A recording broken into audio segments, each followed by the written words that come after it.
record. And I think everybody here knows that I am Lisa with Recruiting for Growth.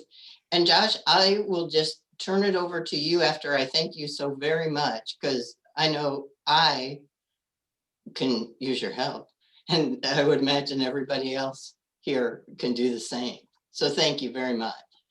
Yeah, absolutely. It's great to be here. Is it my turn to talk now? It's your turn. I turn it over to you. Yeah. For the rest of the time.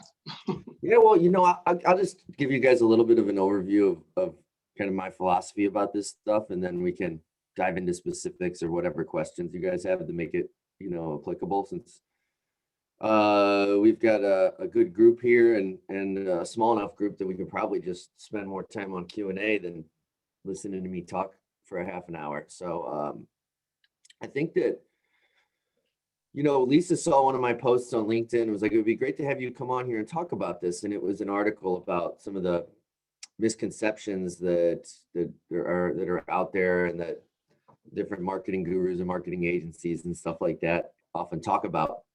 And I think that the biggest thing that I could talk about related to LinkedIn specifically, which is, I think, the main reason why everybody's here today, is it has to do in what I've seen over the last few years with the struggle that a lot of people have had with getting results from LinkedIn, even if they have the best methodology in front of them for how to get results with LinkedIn. And so one of the reasons for that is because it takes a lot of time to do it the right way, or at least in the past it did. And so, like, in my company's history, for those of you that don't know me, I started doing this in 2010, and which is around the time when I met Will, here in St. Louis at the Experts for Entrepreneurs meetings with Bill Purnett and James Canada and all sorts of people that we all know and love and hang out with. And at the time, I was working as an outsourced CFO. I had just come off of working at a company that I was the CFO of.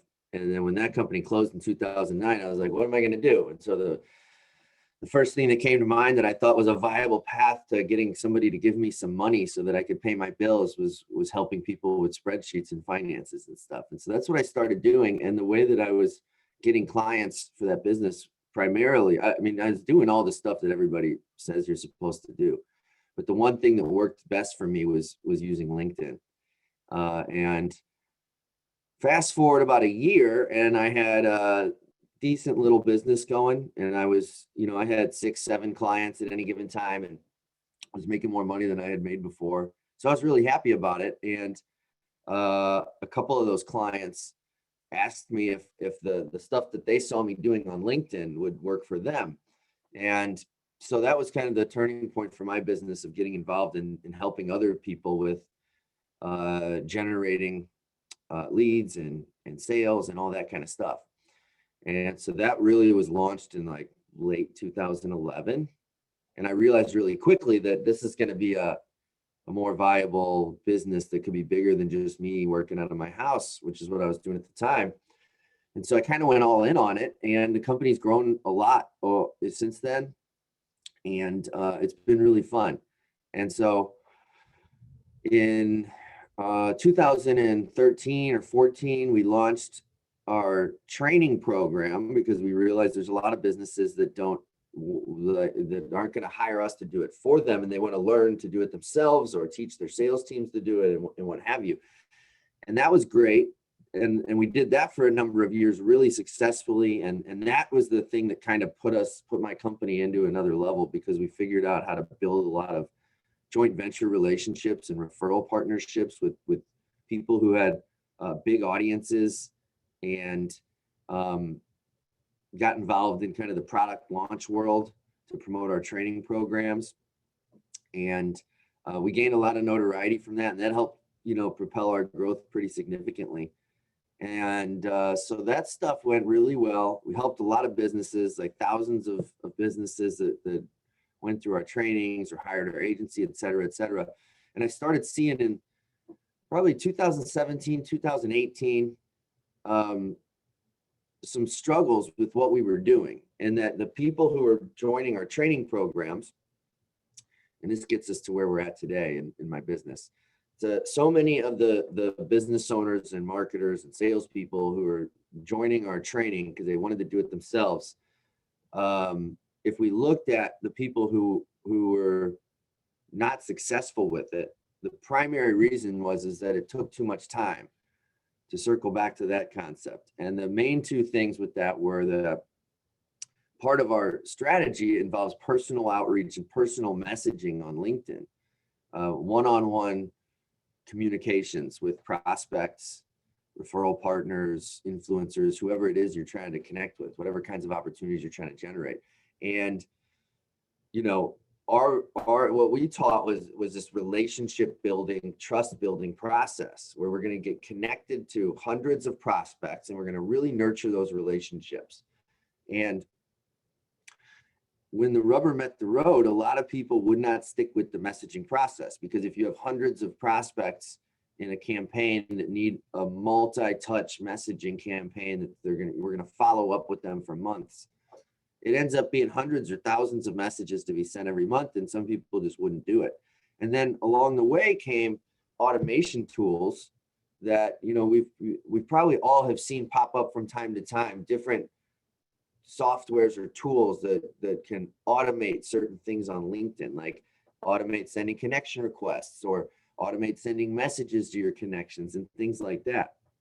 The problem with that is that we realized that was not going to be a viable long-term strategy, either for my business or for our clients. Because if you think about it, I first started seeing stuff like that pop up, I don't know, 4 or 5 years ago, and it never, from one year to the next, those tools just come and go because LinkedIn doesn't allow them.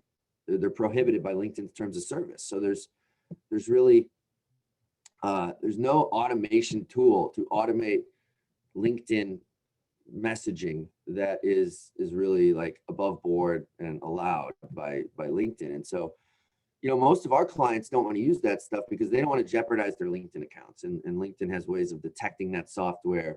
And some people have had their accounts shut down by using that stuff. And so we don't recommend those kinds of things. And so a few years ago, we basically, like, how can we solve this problem in a way that's like doing it the right way? And what we realized was that, what if we used personal email to bridge the gap here to where we're going to start a relationship on LinkedIn, and then we will reach out to them for the next steps via email. And what we saw was very similar results, but it had to be personal emails. It couldn't be just like, let's connect with people on LinkedIn and add them to our MailChimp newsletter or something like that, because that just upsets people more than anything else when they didn't ask to be put on your newsletter. But if you reach out to somebody via email after you connect on LinkedIn and say something like, hey, thanks for connecting on LinkedIn. I really am looking forward to keeping in touch. I like to follow up with my connections from time to time. I hope that's okay. But let me know if you don't want to hear from me. So like, you can really easily take somebody as a LinkedIn connection in a very informal, personal way, basically get their permission to keep in touch with them via email. The key is that it has to be personal emails though. And so we realized a few years ago that there was potentially a way to develop a solution that would automate that part of it, so that you could automate sending personal emails from your actual personal email. And so we built a development team from scratch. I've never built software before. And we built a solution that allows you to do that. So really what we do now, because of that, is we've turned into a software business, and we still have the agency side of our company for usually bigger businesses. Most of the time, almost always over $1 million in annual revenue, who hire us and just say, just do it all for me. And that's evolved beyond just LinkedIn. That includes, we have a team of basically sales reps who call on the phone on behalf of our clients. And it's really a full outreach campaign with multiple channels. But that's for bigger companies that want us to do it for them, where the the other side of our business with the training programs has gone is that we don't sell training programs anymore. We essentially now we give away all of the training for people who are members of our software, and that's where we've pivoted, because we realized that that was the thing that would allow people to actually get results from this. If we can take the heavy lifting off their plate of the things that they struggled with getting done in the past. And so now what we teach on LinkedIn is a process for getting connected with highly targeted prospects, then moving the relationship to a personal email communication where they're going to get a series of messages over a couple of months that are designed to really warm up a prospect before you start making a pitch. It's not what's really ineffective, and it always has been, this is not a new thing, is just connecting with people on LinkedIn and then immediately sending them a sales pitch. We all get that all the time in our LinkedIn inboxes and in our email too. And it's really not effective. And you probably would agree that you don't really respond to that kind of stuff hardly ever. And so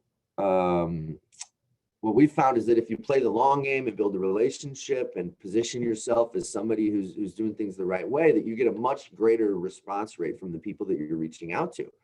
So if you're wanting to use LinkedIn for any sort of business development purposes, and your clients are worth a lot to you, so like the value of a client is significant, and it's worth building the relationship, playing the long game, then this is the way to do it.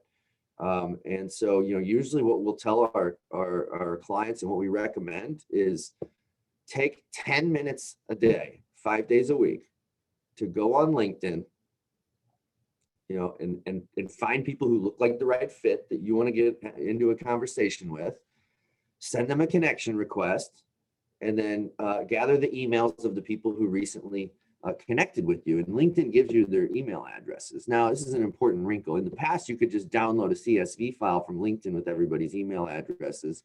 That has gone away now. Now you have to essentially manually go to their profile. And usually, if you're connected to someone, in the contact info section, their email is in there. So if you send out 10 connection requests a day, and then you go check on the people who accepted the prior day and grab their emails off their profile, that can be done in about 10 minutes, basically. The key with that is that you have to have a process for that prospecting and the gathering of the emails, so that it just moves fast. Like, you're not reinventing the wheel every day. So what we teach our clients to do is put together a one-page cheat sheet on who your ideal prospect is. And then also you can do things like create saved searches in LinkedIn and things like that, so that it's fast every day to do this. And you're not going on there and thinking like, okay, well, who should I look for today? Because you want to make it efficient. And if you have the discipline to do that, then over time, it really, really snowballs. And then from there, the way our system is set up, it's just a matter of dropping those emails into the system, and then all of the personal email communications from there are automated. And essentially the way it works then is that those prospects will be receiving those emails until they respond. And the reason for that is because we don't, if somebody responds to you, you got this automated email campaign with personal emails, you don't want them to continue receiving the future emails in the campaign if they've already responded to you and you've taken the conversation in a new direction. So there's some things like that make it really work really well and take a lot of time off people's plates. So the other component to the system, and then I'll stop to do Q&A, has to do with the management of your social media presence and how you're staying active on social media. And so this goes back to really the same thing. This was another area where we saw a lot of our clients struggling with the process and the methodology that we teach. And so one of the components of our system includes staying active on social media. So whether it's LinkedIn or Facebook or Twitter, having regular posts that go out, sharing content so that your name is being seen. And this is important because there's studies that have shown that the more you can keep your name in front of a prospect, then the more likely they are to respond favorably to you. So it's basic, it's like social priming. If any of you read the book Influence by Cialdini, he talks about that. And there's another book called The Social Animal, which is kind of considered like the Bible for social psychology. And there's a lot of data in there that basically shows that the more somebody just sees you, then the more they're attracted to you at that point. And so it's one of the basic concepts of drip marketing, essentially, that's been around for a long time to come. And so as it applies to this methodology for using LinkedIn, basically the way that we implement this is we want to be sharing content pretty much every day on LinkedIn, because your connections, all the new people that you're connecting to or your existing connections, they're not going to see everything that you put out. It's just the way that the LinkedIn algorithm works. They're going to see probably a smaller percentage of the stuff that you're sharing, unless they have like 2 connections and you're one of them. And so if you want to increase the chances that your connections are going to see your stuff and see your name and become more familiar with your brand and your company, then you have to be sharing stuff regularly. If you're posting like one thing a month, a small percentage of your connections are going to see it. And most of our clients don't have the time, or really there's all sorts of reasons why creating content every single day is like the last thing that they want to do, and it just doesn't get done. And so from day one, we would recommend that you don't have to necessarily create your own content to implement this strategy. Let's go figure out what your prospects care about, and let's share out stuff that we think they would be interested in. That doesn't have to be your stuff. Let's just go find great content. There's so much stuff on all over the web, no matter what your niche is or what kind of people you're trying to do business with. And that kind of a curated strategy where we're curating content from around the web and sharing it out is actually really effective for this kind of a purpose, because it allows you to continue putting your name in front of people without just like talking about yourself all the time. Now, it is good to talk about yourself too. You don't want to just be sharing other people's stuff all the time. You want to have a balance where you're throwing in some of your own stuff from time to time so that they see that you're an expert at what you do. But typically we recommend to our clients the 80-20 rule is a good place to be, or 90-10. So like 80% sharing stuff that's just good stuff that we find that we think your prospects will be interested in, and the other stuff is about what you do. So like we have a client that I talk about all the time, who's local to the St. Louis area. Some of you might know Tom Swip and his company Swip Systems. This is a good example of how to do this. So they're one of the niches that we've helped them get really entrenched with on LinkedIn is manufacturing companies.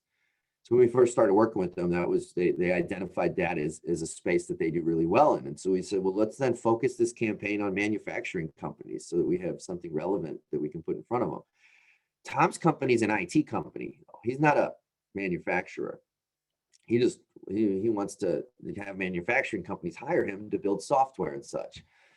And so what we do with his LinkedIn campaign is we look for content that CEOs and CFOs of manufacturing companies would be interested in.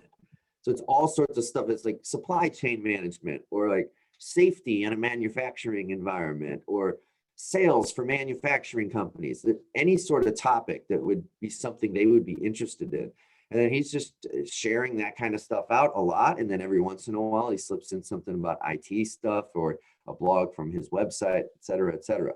So that strategy is really good for maintaining top of mind presence, and then having the prospects that you're trying to do business with feel like you kind of you get them, and you're really part of that community in a sense. That kind of strategy, it doesn't necessarily have to be that specific. It's not like you have to pick a specific industry, but hopefully that at least gives you some ideas about the direction I'm talking about here. And so what we realized too, though, over the years, is that even then collecting that content and then sharing it out every day was a challenge for some of our clients. And so there's a component of our software that automates that whole process too. So we have a team of writers that essentially go out, find the content that fits whatever you're trying to do with your content strategy and who your prospects are. And, we get really clear on that when we're getting started. They go find that content out there, and then they write like unique, like introductory paragraphs that then tie that piece of content back into your brand. And that's what we share out on LinkedIn. Some of our clients are doing that on Facebook and Twitter as well. So that all of that is basically done for our clients and automated. And then at the end of the day, we've got this holistic system where we're connecting with prospects, sharing good content that they're into, building top of mind awareness, so that then once we start the messaging process with the personal emails, they've seen your name a number of times, and it's not like a cold outreach at that point. It's they're much more familiar with you. And so at the end of the day, we've just discovered that we get a higher percentage of people to say yes to having a conversation when we put in that groundwork. And I think it just makes sense, and it works because of that. And so really with our process now, we advocate for our clients that, hey, you got to put in a little bit of time to do the prospecting part. We can't do that for you. You got to find the right people for yourself. There's no way to automate that. That's not going to jeopardize your LinkedIn account. And really, like if you go out and look on, even today, you can go find some LinkedIn automation tools that are out there that can even do things like automate sending connection requests. But the problem is that most people who have come to me after trying that have had really bad results with it. And they get a bunch of connections that aren't the right fit. And then they're also like, they have to be careful with it because am I going to get caught using this by LinkedIn and lose my LinkedIn account? And it's, for most people, it's just not effective. It's not the right way to do it. So our recommendation is do that part manually. And then if you use a system like ours, you can automate the rest of it by doing it in this way we've developed it. And so what we find for our clients now, our success rate for companies that use our system is dramatically increased because so much of the heavy lifting is off their plate because of that. And so that's what we're up to. And that's really our process in a nutshell. We do that one thing. That's all we do. We have this one system for how to use LinkedIn and social media to generate leads and opportunities for your business. And that's what we help people do. And that's it. So love to answer any questions, or we can take this conversation in any direction, but I hope some of that was helpful, maybe gave you some ideas while at the same time telling you about our software. Incredibly helpful. I have a LinkedIn question, then I'll shut up and let everybody else ask questions. Is there a version of LinkedIn that you feel is best? In terms of if you want to, pay for one of their premium subscriptions, services, Sales Navigator is the one that we typically recommend. I think it's $80 or $90 a month or something like that. I can't remember, but you can usually get a free month if you're trying it for the first time. But, we have a lot of clients who, when they're first getting started, they'll just use the free account or sign up for the free trial of the premium account, Sales Navigator. And then, make sure that it's, something they want to do, and then they'll dive into paying for it on an ongoing basis once they know it's going to work. And the only reason it doesn't work for somebody is because they decide that they don't want to put in the time to do the prospecting, because it's just a numbers game with this kind of stuff. Like if you connect with enough people, if you build enough relationships, it's gonna be successful for you. So all of our clients who actually take it seriously and really give it a shot get really excited in their initial first couple weeks of implementing this process, because there's a clear path to like continually doing it every day and seeing those numbers keep rising to where you build a really significant database of prospects on LinkedIn. And then it's just a matter of time before that starts turning into business as you nurture those relationships. So, thank you. I have a question. I have a question. So can you share one or two principles, and then also talk about how your software helps. So how do you manage your content across platforms? Across blogs, posts, Facebook, LinkedIn, Sure. Instagram, Twitter. How do I manage it, or how do we recommend you Well, do it? how do you recommend people manage it? Because Sure. it's one of the things certainly tripping me up. Yeah. Well, I think one of the big things is like, you know, do you need, what kind of business do you have in that? Leadership development, executive coaching. Okay. Well, for me, the first thing is like, I don't like, anytime I get into a mindset where I'm like, I got to do all these things that everyone says I should be doing, and there's all these places on social media to be, and I need to be doing all these things.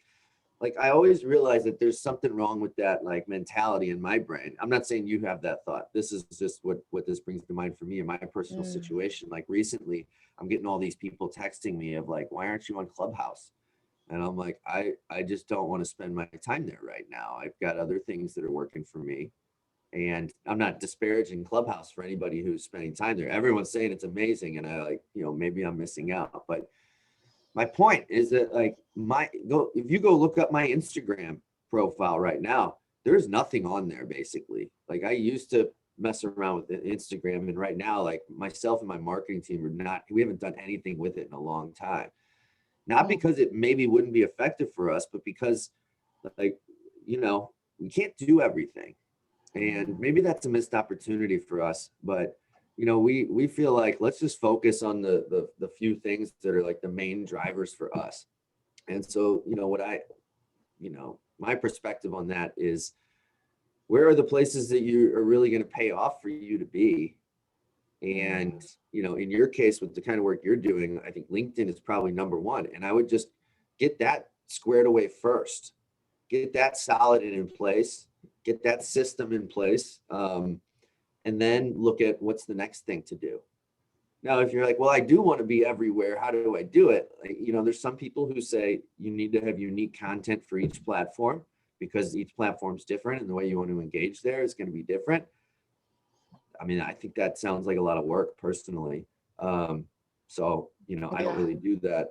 But the next best thing is to reuse content from, you know, it's like if LinkedIn's your starting point and you're like, well, but why not share that content on all the other places?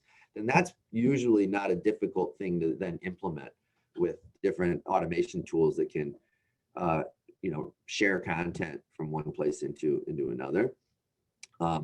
So at a minimum, that's not that, you know, difficult to do. Of course, it all takes a little bit of time to figure out. Our solution doesn't deal with Instagram, which you mentioned. We just work on Facebook and LinkedIn and Twitter. Most of our clients, we hardly ever get asked about Instagram because most of our clients are B2B. Not that it's not applicable there, but you get my point. So that's kind of my perspective. I hope it helps. Yep. Thank you. Josh, I have a question for you. This is Kathy. Hey, Kathy. So how do you tie the brand and the company page to the individuals in the organization responsible for that connection? I've got a company page and I've got my LinkedIn page and my connections, and tying those together and sharing posts. What do you recommend there? Well, your company page is almost like a separate thing that if you want to grow your following of your company page, there's really a different process for doing it. So the minimum thing that you want to do is, like, if you don't have your LinkedIn company page up, I would create it so that it's there, because it's a thing that all companies have. So you want to have your company page and you want to just have some of the basics in place on it so that it looks like it doesn't, you know, it's not like totally anemic, right? And we've seen, you know, people's profiles and company pages that have like no information on it, and you're better off not even having it. So, you know, fill it out a little bit, and then, you know, your employees and yourself can be, you know, your profiles can be connected to it, of course, and your experience section where you list where you work, and then there's a little logo that can, if you click it, it goes to the company page. But really, aside from that, most of our clients are not actively trying to grow their following of their company page, because it's like a static brochure that works just like a Facebook page where you can share out content, and anybody who follows that company can see that content. but it's actually, it's a real uphill battle to grow, to get a lot of followers and make it worthwhile to really focus on that. That's why like big companies put a lot of resources into that, but small business, which is where we focus, you know, most of our clients are anywhere from, you know, one person, solopreneur, up to maybe a couple hundred employees. Like we're in that range. We're not working for the huge companies. And so most of our clients realize that, like, you know, the building relationships one-on-one with people is the thing that's going to actually drive results. And so they're not, the company page is really not part of, you know, our process at all necessarily. You know, Okay, it's so not that even you in that shouldn't- even in that automation side of the house on the Yeah. sharing the posts, it is from the individual representing the company, right? And Yeah, that's creating right. that relationship. I love it. Great. Thank Yeah. you. And you can share it from your company profile, you know, with our stuff. But most people just aren't focused on that because nobody gets results from their company page specifically. It's just Yep. like one of those things that you kind of have to have, like it's, you know, it's like your Facebook business page. And if you run ads, the ads come from your company page. So they show up in that way in the feed for anybody that sees those ads. That's a whole nother discussion. That's what I was gonna say. That's a whole nother breakfast with the expert, right?